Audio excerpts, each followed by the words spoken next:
Desta quarta-feira, gente, a Câmara dos Deputados aprovou na madrugada de hoje, por 276 votos a 164, o texto base do projeto de lei que determina que aulas presenciais de ensino básico e superior são serviços essenciais durante a pandemia de Covid-19.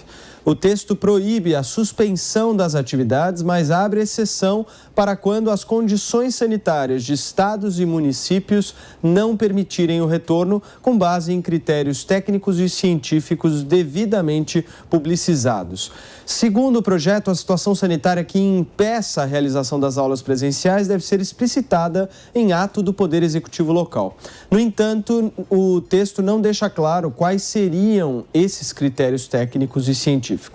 Agora, a proposta segue para discussão no Senado Federal. Constantino, o que você acha dessa proposta que foi aprovada na Câmara?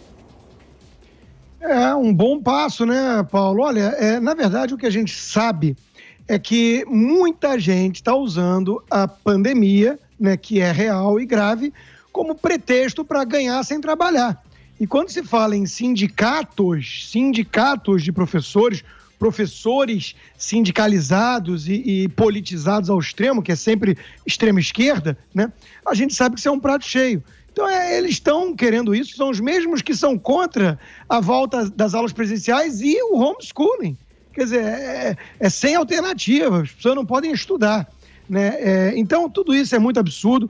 O voto da deputada da Tabata Amaral foi contra, logo ela, né, tão ligada à educação, mas sempre tem um mas, né? Não sei se é coisa que o Jorge Paulo Lema conseguiu convencê-lo ou não, ele está muito interessado em adquirir empresas nesse setor, mas depois de conversar com muitas pessoas, entendi que no pior momento da pandemia não poderíamos fazer estados e municípios os únicos responsáveis pela volta segura às aulas, né? Então, quero sim voltar às aulas, a educação é sim essencial, mas vamos manter as crianças, principalmente as pobres, em casa? Isso tudo é um absurdo. Aqui nos Estados Unidos as aulas já voltaram há muito tempo. Nós estamos condenando uma geração inteira, né, a uma condição muito comprometida lá na frente. Já não bastasse a alfabetização ser paulo freireana, com tudo que envolve de doutrinação ideológica depois nas salas de aula disso, agora nem aula tem.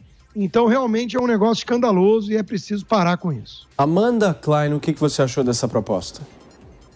Acho que o aspecto bom desse projeto é determinar que as escolas são atividade essencial, né? Portanto, devem ser as primeiras a abrir, as últimas a fechar, e tem essa exceção aí, abre essa exceção para que, se as condições sanitárias recrudescerem, piorarem muito, ou seja, você atingir um auge da pandemia, como a gente, enfim, enfrenta agora no Brasil, e principalmente recentemente com essas zonas mais fechadas, né, as cores, como diz o Constantino, aí preta, fase roxa, etc., que as escolas, que as aulas possam ser suspensas, porque aí realmente num estágio desses calamitoso não é bom que ninguém circule, essas crianças, por mais que transmitem menos, né, são locais, as escolas são locais seguros, mas você tem professores mais velhos trabalhando, funcionários, e essa criança vai e volta de casa, acaba transmitindo para os pais. Eu conheço alguns casos de crianças que transmitiram sim para os pais e para os avós, sempre é uma preocupação. Agora, por outro lado, o que os críticos dizem é que é um texto subjetivo, né? Até quando falar, as aulas podem ser suspensas baseado em alguns critérios técnicos científicos, não especifica que critérios são esses, e os oposicionistas, os críticos dizem também que isso acaba interferindo na capacidade decisória lá dos entes federativos, dos municípios e dos estados. O próprio Conselho de Secretários Estaduais de Educação foi contra, porque eles alegaram que os estados e municípios teriam que decidir isso com seus conselhos sanitários, se há medida, se há um contexto, um cenário sanitário para permitir ou não a volta às aulas. E também tem a vacinação dos professores, né? Agora muitos estados já começam a vacinar os professores. De tudo isso, eu acho que não é uma coisa horrível, eu acho que a educação tem que sim ser privilegiada, tem que estar em primeiro lugar. Os estudantes, os alunos sofreram muito no Brasil com o fechamento das escolas. Eu espero que seja o melhor. Agora, se depender do sindicalismo, escola não abre, né? Não, é aquilo. Fique em casa ganhando dinheiro sem trabalhar, é muito fácil.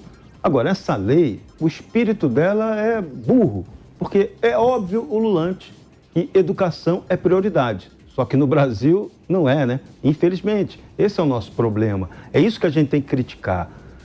O que governadores e prefeitos estão fazendo de concreto para melhorar a qualidade física, a condição de recepção das escolas para os nossos alunos?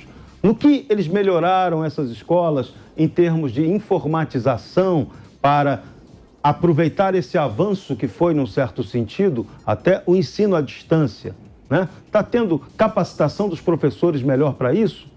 Não está acontecendo isso, infelizmente. Então esse é o ponto que a sociedade brasileira tem que discutir.